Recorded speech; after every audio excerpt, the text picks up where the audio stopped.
Bueno, hoy día, estudiantes, nos va a tocar la clase Infecciones de transmisión sexual y el autocuidado. Esta es la última clase del módulo del electivo. La idea es que después de esto yo les voy a subir una pauta y una rúbrica a Platea para que ustedes realicen la evaluación.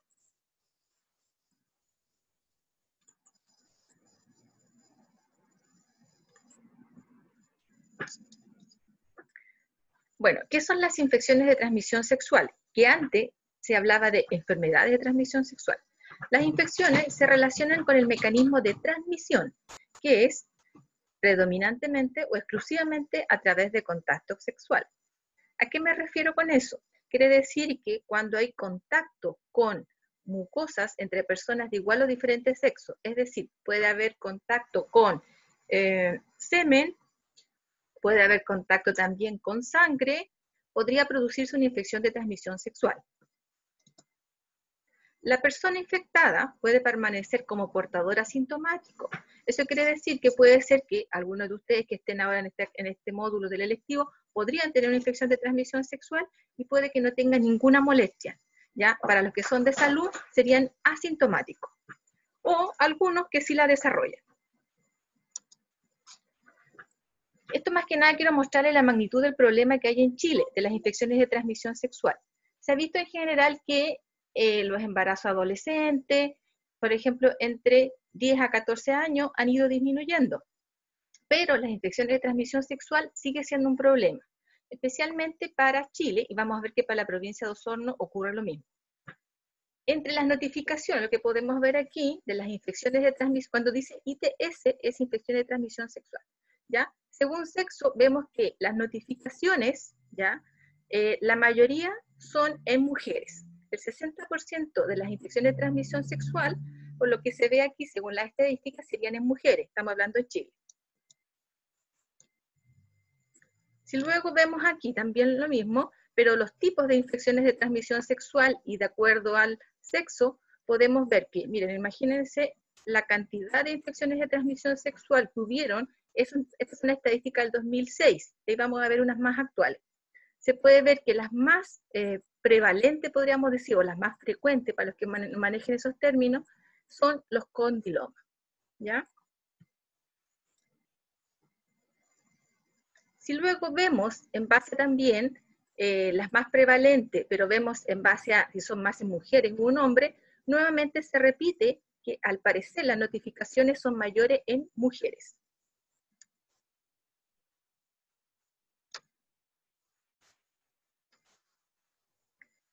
Y dentro de las infecciones de transmisión sexual, condiloma, ¿ya?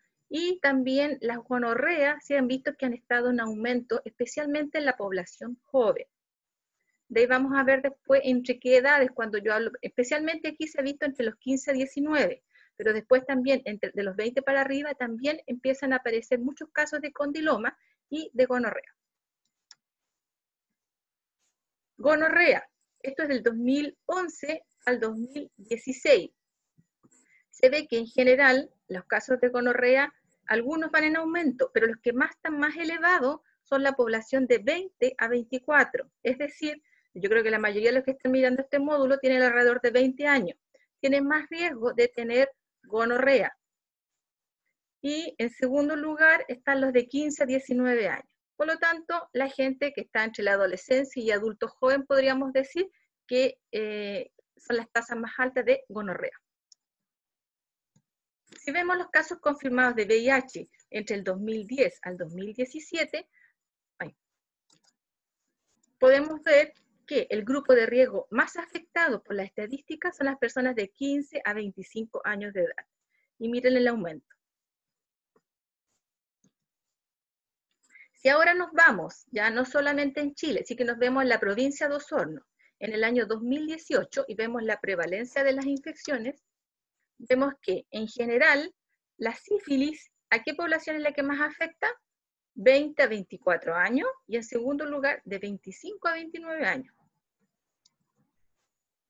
Si vemos la misma enfermedad, o la misma infección, pero por sexo, vemos que la mayoría, el 78% es en varones, la sífilis. Si vemos la gonorrea, vemos que también la población más afectada es entre 20 a 24 años, esto es en la provincia de Osorno. Y en segundo lugar estaría la población de 25 a 29 años. ¿Y quiénes afecta más? Esta le afecta la gonorrea más a hombres. La clamidia. La clamidia también ha ido en aumento. ¿Por qué? Bueno, vamos a ver que la clamidia es asintomática en su mayoría. Eso quiere decir que en general no produce molestias. Vemos que la población más afectada en la provincia de Osorno por clamidia, nuevamente, son los jóvenes de 15 a 19 años y en segundo lugar los de 20 a 24 años. Y en general este se da más en hombres. Los herpes. Las poblaciones se dan cuenta que están más afectadas 15 a 19, 20 a 24 y 25 a 29. Y en general los herpes es más frecuente, lamentablemente, en las mujeres. Condilomas. Los condilomas, las poblaciones nuevamente se repite, 15 a 19, 20 a 24. No quiere decir que en el resto de las poblaciones, el adulto, el resto no exista, sino que las tasas son muy bajas. Pero en esta población es muy alta, y especialmente los herpes son muy frecuentes en las mujeres, los condilomas también son más frecuentes en las mujeres, por lo menos es lo que aparece de acuerdo a las estadísticas del Servicio de Salud Osorno. Agentes de transmisión sexual. Veamos quiénes producen las infecciones de transmisión sexual. Vemos que pueden ser desde, no les voy a nombrar porque algunos de ustedes no son de salud, bacterias, pueden ser virus, pueden ser protozoos, ectoparásitos, hasta hongos. Aquí hay algunas imágenes.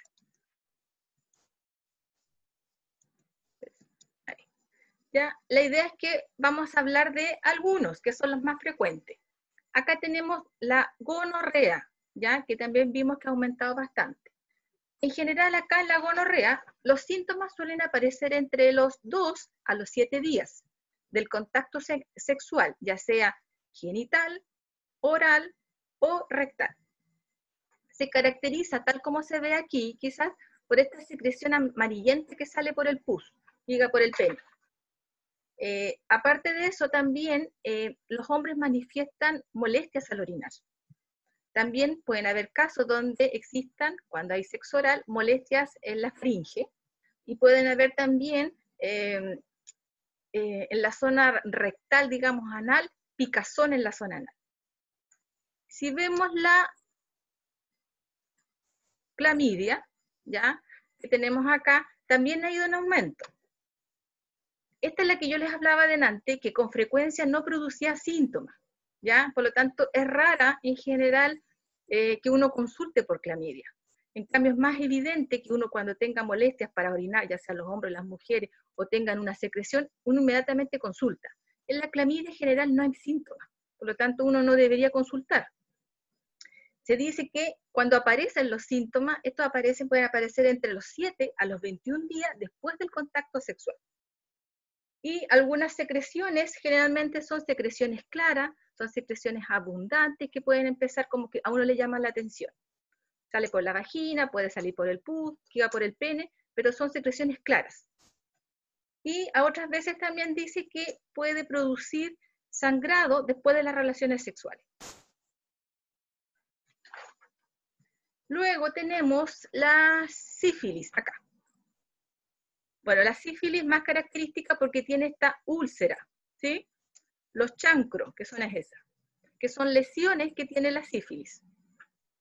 Es una infección, esta es crónica, ¿ya? Si no es tratada, puede avanzar a etapas posteriores. Se produce la transmisión y el contacto en general tiene que ver con cuando se tiene contacto, ya sea de manera oral, de genital o rectal, con estas úlceras, ¿ya? Y ahí se produce la transmisión. La mayoría de los casos también son asintomáticos. En otros aparece la úlcera, pero también a veces desaparece. Luego tenemos los herpes que están aquí. ¿Ya? Los herpes, tal como vimos, es más frecuente también en mujeres. tanto los herpes como con condiloma. A veces se confunden. Por eso es importante que ustedes sepan, los herpes son como ampollas, ¿ya? Como ampollitas, y que en general producen como un ardor, ¿ya? En general con el roce. Son dolorosas y pueden aparecer los herpes, dependiendo del contacto sexual, pueden aparecer obviamente en la zona genital, la zona por fuera, puede aparecer en la zona rectal o también podría producir en la zona bucal. Puede aparecer entre 2 a 20 días después del contacto sexual. La lesión puede aparecer y después ustedes puede que no hagan nada y puede desaparecer, pero está latente. Eso quiere decir que permanece, ¿cómo decirlo? Permanece en su cuerpo y podría reaparecer y reinfectar en ciertas condiciones cuando la inmunidad está un poco deprimida. Y el último que quiero ver, acá está, el condiloma. El condiloma también uno le habla de las verrugas. Condiloma, verruga, la coliflor, etc. Es muy parecido, ¿ya? Tal como vemos aquí, la diferencia con el condiloma es que en general las mujeres con más evidente le aparecen estas como, ¿se ve ahí? Esas zonas como verrugas, que pueden ser un poco más levantadas o sobresalientes y que molestan obviamente, o pueden ser un poco más aplanadas. Pero es diferente. El herpes es como, tal como le dije, como ampollitas, como espinillas. Los condilomas son como coliflor, ¿sí? Son como verrugas. Y en la mayoría de los casos, los condilomas son asintomáticos.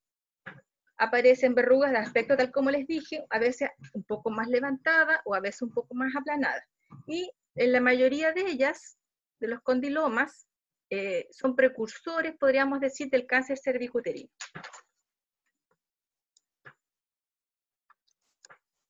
Y en relación a, quería más que nada como mencionarle las diferencias que podrían ustedes entre tricomona, cándida y gardnerella, por si alguna vez escuchan alguna de estas infecciones, estas tienen que ver con los flujos, especialmente las, bueno, mujeres, por si están escuchando ahora, las estudiantes, puede que ustedes boten algún tipo de flujo vaginal, ¿ya?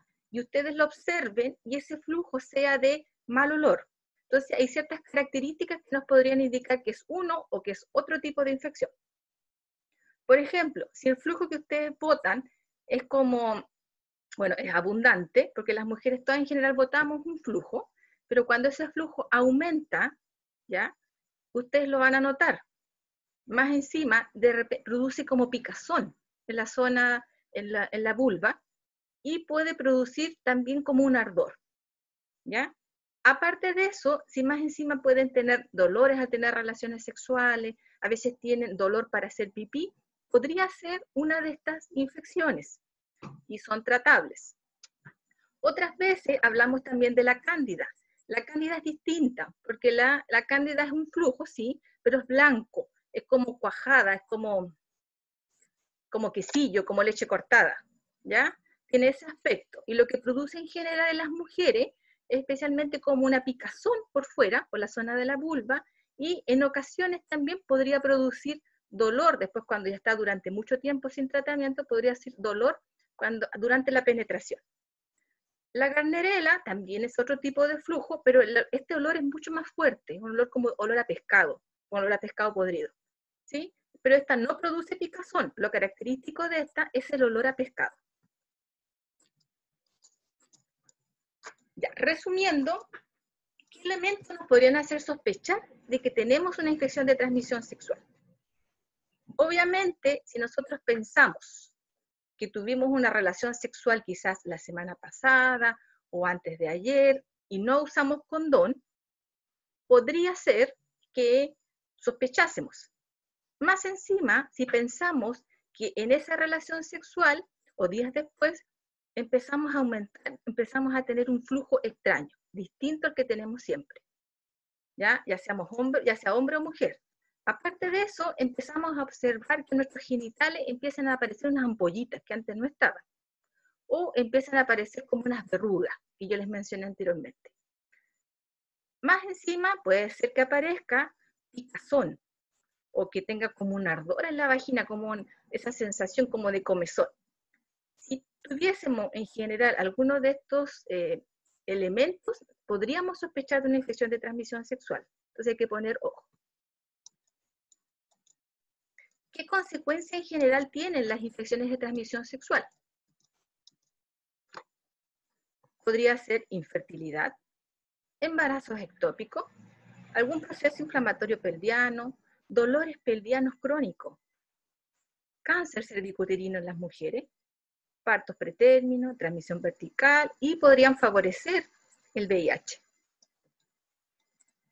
Si analizamos cuáles podrían ser los factores de riesgo, veríamos que podría ser falta de información en relación a la sexualidad, conductas sexuales de riesgo, aquí podríamos hablar quizás de promiscuidad, el no usar el condón, falta de uso de técnicas preventivas. Y aquí nuevamente hablamos condón femenino o condón masculino. Nuevamente, si hablamos de estrategias en torno a las infecciones de transmisión sexual, tiene que ser con uso de condón masculino, uso de condón femenino, tendría que ver con si hay infección, habría que evaluar y tratar a ambos en algunos de los casos, tal como sale aquí. También está la opción de realizarse exámenes, ¿ya? Está el examen, el test de ELISA para realizarse para el VIH. Hay exámenes también que pueden identificar en general algunas infecciones de transmisión sexual. Hay exámenes de sangre, hay exámenes de flujo vaginal, hay exámenes de secreción uretral que pueden reconocer alguna infección de transmisión sexual y que se realizan en el hospital. En el hospital, por si acaso, hay una unidad que está dedicada, digamos, a las infecciones de transmisión sexual, es decir, y obviamente con el tratamiento también del VIH, que se llama UNACES. Condón femenino, condón masculino. En síntesis, para ustedes que están escuchando aquí y que se preguntan, ya, y en síntesis, ¿qué hacemos o cómo sabemos si tenemos una infección de transmisión sexual? Resumimos. Si están con molestias para hacer pipí, podría ser. Si el flujo, por ejemplo, las mujeres especialmente, nosotras empezamos a ver que día a día nuestro flujo vaginal empieza a aumentar, ¿sí? El flujo empieza a cambiar de color, quizás se vuelve blanco. En algunas me dicen, no, si ahora está más amarillo, ¿ya? Luego hay que seguirlo observando. Después me dicen, no, ahora tiene un olor fuerte, ¿ya? O me está produciendo picazón. En todo ese tipo de síntomas hay que poner ojo. Luego, si más encima tienen dolor al tener relaciones sexuales y actualmente, antes no lo habían tenido, también que nos haga sospechar. Si tienen más encima presencia y empiezan a observar sus genitales, ampollas, ya sea los hombres o las mujeres, unas ampollitas que empiezan a salir como espinilla y que son dolorosas, o empiezan a ver, tal como le dije delante, verrugas, ya sea en el ano, puede ser en la boca o en las genitales, y si lo asociamos a eso, haber tenido, porque obviamente si aparece esto y nunca hemos tenido relaciones sexuales, no deberíamos sospechar de infección de transmisión sexual. Recuerden, estos síntomas aparecen solo cuando los asociamos a algún contacto sexual. ¿Ya? Puede ser que hayamos tenido un contacto sexual con alguien que lo conocíamos por primera vez, con alguien que lo conocíamos, pero que quizás no usamos condón, etc. Con un contacto así medio sospechoso y tenemos todos estos síntomas, hay que poner ojo. ¿Y qué hay que hacer? Acudir. Si están en la universidad, al SENDA. Si están cerca de su casa, etcétera, en este momento como de pandemia, algún CEFAM, ¿sí? Por lo tanto, porque esto tiene tratamiento. Lo importante es que ustedes acudan, pueden acudir las mujeres, pueden acudir los hombres, etcétera, o pueden acudir en pareja. Creo que eso es todo.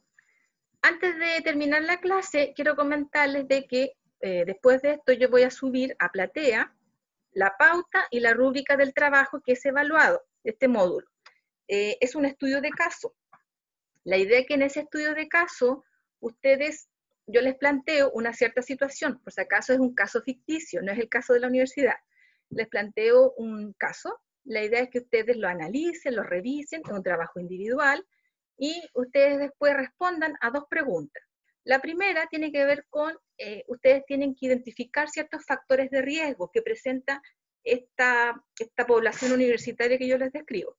Y la segunda es más que nada que ustedes, en base a este contexto, a esta comunidad universitaria que yo les planteo, ustedes digan qué se podría hacer para tratar de disminuir las infecciones de transmisión sexual, para tratar de prevenir o de promover conductas sexuales más seguras, ¿ya? Esa es la idea. Ya, ok, niño.